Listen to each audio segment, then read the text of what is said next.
Hello दोस्तों, स्वागत है आपका हमारे चैनल डीजे कृष्णा।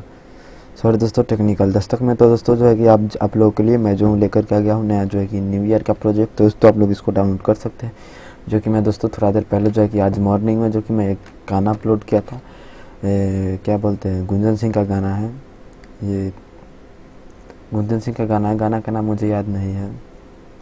ये गाना आपको लिखा हुआ मिल रहा है। ये जो है कि गाना आप लोग सुन करके देख लीजिएगा। मैं थोड़ा सा ट्रैक मैं पहले ही प्ले कर दूंगा इस म्यूज़िक का, उसके बाद जो है भॉइस दूंगा। तो दोस्तों आप लोग उसको ध्यान से देख लीजिएगा। और आपको डाउनलोड करना चाहिए न्यू ईयर का ये सॉन्ग, तो कर सकते हैं अगर चाहते हैं तो। नो फास्ट अगर FLP दोनों का लिंक मैं डिस्क्रिप्शन में दे दूंगा। पासवर्ड जो कि वीडियो में होगा 3 स्टेप में, तो वीडियो को पूरा देखिएगा ताकि आपको पासवर्ड में मिल सके।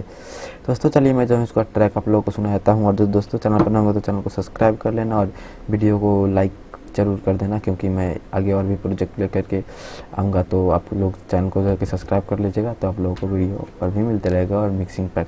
दोस्तों चलिए मैं आपको इसका ट्रैक सुना देता हूँ।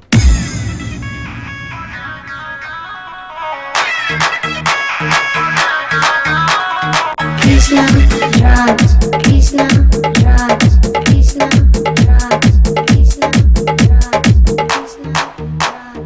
और जो किस से छोड़ा कर बनाई, और किस से छोड़ा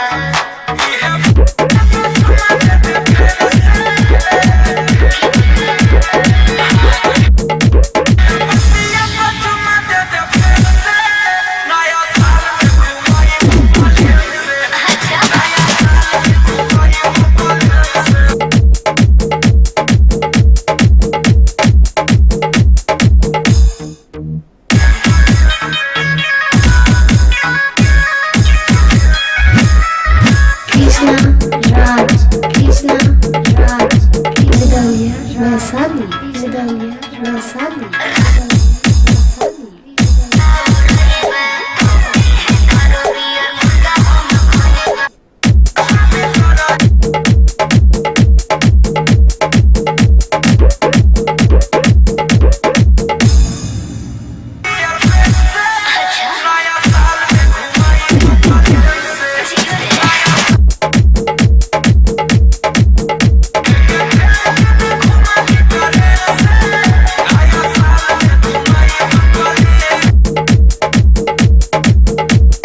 Krishna Raj, Krishna Raj, Krishna Raj, Krishna Raj, Vidaliya Vaisali.